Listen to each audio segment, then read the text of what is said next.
Good day, folks. Greg Judy at Green Pastures Farm, talking a little bit about sheep economics today. This is the parasite-resistant St. Croix hair sheep flock that we run. And folks, this is the flock that went through the winter without any hay. They're super fat, really good condition. And I tell people, you know, when you run sheep, people say, well, how many can you run? Well, if you've got, let's say, these ewes will weigh about 110 pounds. And so you can run about 6 to 7 ewes for every cow that you run on your farm. So let's say you can run 5 cows, you can make that, multiply that times 7. You could run, you know, 35 ewes or 5 cows. Now the sheep, they're pretty neat because if you lamb on the pasture in May, you can turn a ram into them at 7 months of age and they'll give you a lamb when they turn 1 year old. You sure can't do that with cattle. In the second year, you'll get more twins than you will singles. These rams, we do things a little different here. The rams were turned in December 1st, and there's some dogs, oh, they're smelling on a ram right there. That's a ram.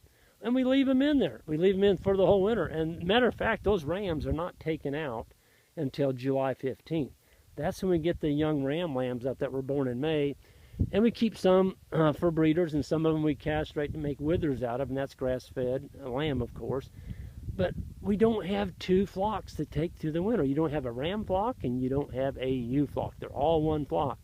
If your ewes are bred in December, why would you want to separate them? It's just another group of sheep you got to deal with all winter long.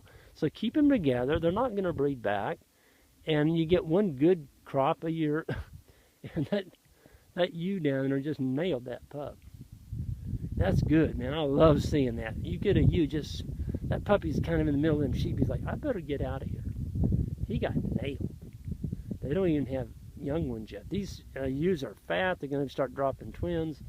And those puppies are going to get a real good lesson. Don't get too close to new mothers or you will get hammered.